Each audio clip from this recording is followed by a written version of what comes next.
Mesdames, Messieurs, bonjour et bienvenue dans cet entretien. Aujourd'hui, nous avons en tout cas un acteur de la société civile que nous allons en tout cas nous entretenir suite à la levée des sanctions de la CEDEAO, en tout cas à notre pays. Bonjour. Bonjour monsieur. Veuillez vous présenter pour les téléspectateurs s'il vous plaît. Je suis Aboubakar Alassane, je suis le coordinateur régional du mouvement Tournant la page au niveau de la région de Tawa. D'accord. Alors, vous avez vu avec nous à travers le communiqué de la dernière session extraordinaire de la CEDEAO qu'ils ont en tout cas levé les sanctions qui ont été infligées à notre pays. Comment vous avez en tout cas appris cette information? Bon, c'est difficile d'apprécier une action ou une réaction qui dernièrement ne nous concerne pas. Et la CEDEAO a pris ces sanctions sur notre pays au moment où notre pays appartenait encore à cet espace. Nous avons rappelé et répété à maintes reprises que ces sanctions sont illégitimes, illégales et inadmissibles. Et il manque à des fois des caractères même humanitaires.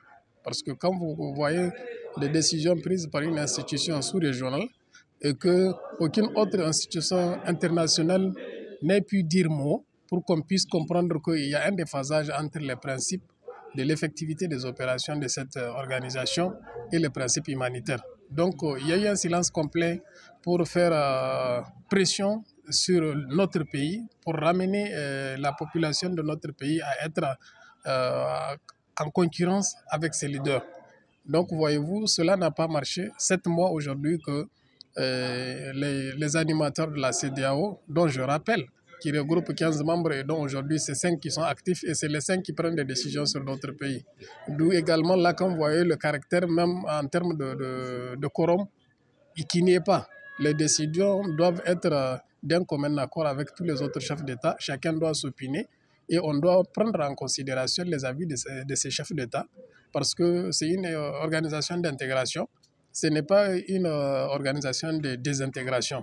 Et comme ils n'ont pas su prendre en considération cet aspect, il est arrivé à un moment où les 3 pays concernés, qui sont le Mali, le Burkina Faso et le Niger, se sont retirés de la CEDEAO pour créer l'Alliance des États du Sahel du Liptako-Gourma. Comment vous appréciez cette levée des sanctions? Est-ce que vous avez trouvé ça vraiment intéressant ou bien? À l'heure actuelle, la situation de la levée de des sanctions, de la batterie de sanctions au Niger, ça a un aspect positif pour le peuple africain. Pourquoi pour le peuple africain? Parce que pour eux, de leur côté, ils ont ramené la fluidité des échanges entre les différents États de l'Afrique de l'Ouest. Et ce qui n'est pas mauvais en soi. Ce n'est pas mauvais, mais il faudrait comprendre qu'à l'allure où vont les choses, comme je le disais tantôt, le Burkina Faso, le Mali et le Niger sont sortis de l'espace CEDEAO. Donc, il faut comprendre que ces États sont en train de construire leur avenir. Ils sont en train de construire leur avenir et que si cette décision, dont nous savons qu'elle n'est pas fortuite, il y a toujours quelque chose derrière, si cette décision vient pour aboutir à des desseins inavoués, nous assurons les décideurs de cette décision-là qu'ils vont échouer. Nous apprécions qu'ils ont compris et nous apprécions encore plus que aujourd'hui, si les gens sont honnêtes, les peuples qui sont encore dans l'espace CEDEAO vont remercier les peuples du Niger, du Burkina Faso et du Mali d'être arrivés à ramener la CEDEAO à de bons sentiments. Parce que nous espérons qu'à partir du Niger, plus jamais il y aura des sanctions de ce genre. Donc c'est une leçon que les 3 peuples ont pu contribuer dans l'espace de CEDEAO à ce que la CEDEAO c'est parfaite. Mais de l'autre côté, ce que les gens oublient, les relations inter-États sont des relations d'intérêt. Et avec ou sans CEDEAO, les pays ont existé et existent encore.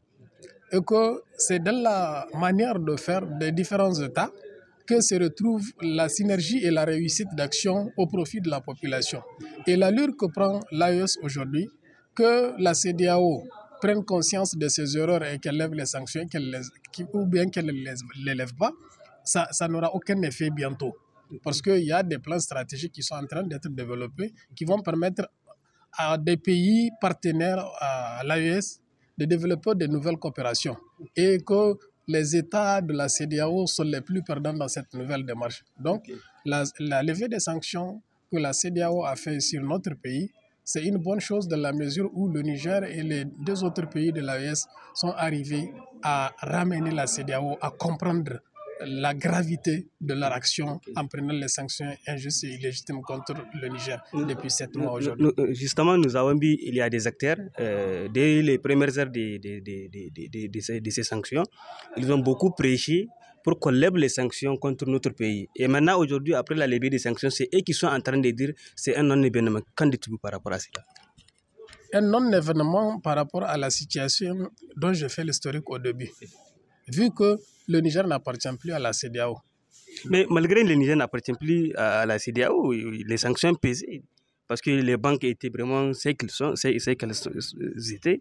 Et aussi les frontières, vous voyez, l'économie, elle était vraiment en difficulté. Par rapport à cela, on peut se s'allier. Ou bien, vous croyez quoi? Nous avons une lecture autre. Au fait, c'est quoi la lecture? À chaque fois qu'il y a une révolution, il faut se dire on va payer le plus fort prix. Et dans l'allure où nous sommes, nous vivons une révolution. Et tout le monde le sait. On a les intestins fragiles, d'accord. Certains d'ailleurs l'ont prédit bien avant. Ils ont dit que le Niger ne tiendra pas 2 semaines avec la batterie de sanctions qui lui sera infligée. Et le Nigérien lui-même était étonné de savoir qu'il peut résister au-delà des 2 semaines. Aujourd'hui, tout Nigérien honnête sait qu'il ne s'attendait pas à ce qu'on puisse résister à cette date. Et cette sanction-là nous a fait découvrir notre capacité, pas seulement de résilience, mais de survie au sein des communautés qui sont voraces et qui sont contre nous. Et les gens disent que c'est un non-lieu relatif à la non-appartenance du Niger à la CEDEAO. Donc c'est un problème de clarification. Voilà, mais quand il s'agit de faire le point de l'analyse de la situation, comme je l'ai dit tout à l'heure, il y a 2 points à gagner.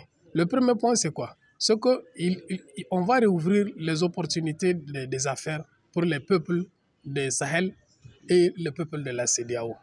Et ça, c'est bon pour nos citoyens. Et la deuxième, c'est que le Niger, le Mali et le Burkina Faso ont su convaincre la CEDEAO qu'elle a agi mal. Même si elle ne le dit pas, au sein d'elle, elle sait qu'elle a agi mal. Parce qu'on avait fourni des pressions à un moment T pour que la CEDEAO puisse comprendre ses erreurs et qu'elle puisse revenir à des meilleurs sentiments. Mais malheureusement, la CEDEAO a préféré fermer les yeux. Aujourd'hui, que d'elle-même, elle s'est rendue compte, parce que vous vous rendez compte, il n'y a aucune pression. Il n'y a aucune pression, il n'y a aucune négociation en cours, mais ils ont levé les sanctions. Ils ne vont pas nous parler de l'humanitaire parce que les sanctions qu'ils ont prises, ils ont pris des sanctions sur des entreprises, des grandes entreprises privées du Niger. Et quand tu veux asphyxier un État, quand tu veux montrer à un État qu'il est en déphasage avec des principes auxquels lui-même il a souscrit, le citoyen de cet État, il n'a rien à voir là-dedans. On a empêché les médicaments de venir au Niger. On a coupé des conventions qui nous lient à des États, des accords bilatéraux. On a coupé sous prétexte de la CEDEAO. Donc, les gens ont agi à leur guise parce que, évidemment, nous savons pour qui ils travaillent. Ils ont fait ce qu'ils veulent pour qui ils le veulent. Maintenant, peut-être, ils ont compris qu'ils sont en train de s'isoler d'eux-mêmes, de la communauté qui les abrite, parce que, qu'ils le veulent ou pas, qu'ils travaillent pour comment on appelle ça, pour les djinns, les esprits, les êtres humains d'autre nature. Ils savent qu'ils n'ont pas d'autre origine que l'Afrique. Et qu'ils sont en Afrique, ils sont en train d'être isolés. Les chefs d'État, aujourd'hui, de ces pays-là qui sont en train qui étaient en train de mettre la pression sur le Niger, sont les plus décriés en Afrique et dans le monde entier. Quand vous prenez le cas de Patrice Talon du Bénin, quand vous prenez Alassane Ouattara, quand vous prenez Macky Sall aujourd'hui, quand vous prenez Tinubu, sur les réseaux sociaux aujourd'hui, tous les cas qui sont en train d'être décriés, c'est sur leur cas. Pourquoi? Parce qu'il y a une injustice de leur ambition à aller à l'encontre du peuple nigérien, alors que c'est l'État nigérien qui a agi, pas le peuple nigérien. Donc les décisions qui vont impacter sur le peuple nigérien ne devraient pas venir de la CEDEAO, puisque c'est une CEDEAO d'intégration. Et depuis 2007, ça devait être une CEDEAO de peuple qui prend en compte la volonté du peuple africain, de l'espèce ouest-africaine. Et actuellement, il y a des gens qui sont en train de prêcher sur les réseaux en disant que le Niger ne devrait pas ouvrir ses frontières ou même ne devrait pas accepter la réouverture des frontières. Et qu'en dites-vous par rapport à ça? C'est un droit d'opinion. Chaque Nigérian, il a droit à la parole. Et vous, qu'est-ce que vous en pensez par rapport à ça? Moi, je crois qu'on a fait le plus gros de travail. C'est celui de résister. Aujourd'hui, sur le bien fondé ou le mal fondé de l'ouverture de la frontière, ça revient au travail de l'État. C'est de la sûreté de l'État qu'il s'agit. Parce que nous ne sommes pas seuls de savoir que nos frontières sont minées par des présences des esprits machiavéliques qui veulent s'en prendre à notre population et à notre pays. Donc, c'est à l'État de savoir, en fonction de la situation qu'elle sait et la maîtrise qu'elle a, de décider de où elle ouvre et où elle n'ouvre pas. Dans tous les cas, elle n'a aucune obligation à se soumettre à cette décision. Comme je l'ai dit, elle n'est plus dans CEDEAO. Mais si la CEDEAO décide d'ouvrir, ça profite aux deux parties, au peuple de la CEDEAO et au peuple de l'AES. Alors, quel est votre dernier message avant de finir cet entretien? Le message que j'ai, c'est un message au peuple nigérien.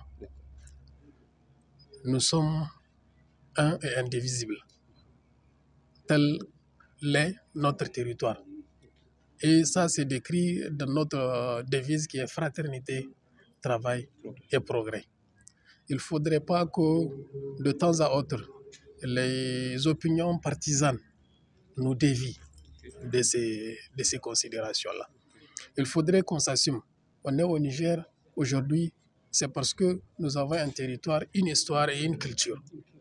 Et nous devons nous mettre ensemble pour qu'aujourd'hui, l'histoire qui est en train d'être écrite puisse être la plus claire que possible pour tout dirigeant qui en viendra après ceci. Et cela n'est possible que quand on mettra nos différends de côté. Aujourd'hui, il y a eu des gestions politiques qui ont posé des actes regrettables. Mais ces actes sont posés. Les Nigériens les ont posés. Il y a la justice qui est là. Il y a la COLDEF qu'on a mis en place. Donc, nous devons nous opinier proportionnellement à des avis qui ne puissent pas dégénérer. Tout ce qu'on veut aujourd'hui, c'est la sérénité de notre pays et le progrès. Nous devons travailler. Nous devons enlever de notre état d'esprit les facilités, le gain facile. Il faut que ce soit banni. Il faut que nous nous unissons pour avoir un seul objectif dans notre tête, le progrès de notre pays. Voilà. Okay, merci. Merci beaucoup, chers téléspectateurs, d'avoir regardé cet entretien. Je rappelle que nous étions en compagnie de M. Alassane, il est le coordinateur régional, de Tawa de Tournal La Page. Merci. Donc, on se retrouve à très bientôt pour un autre numéro. À très bientôt.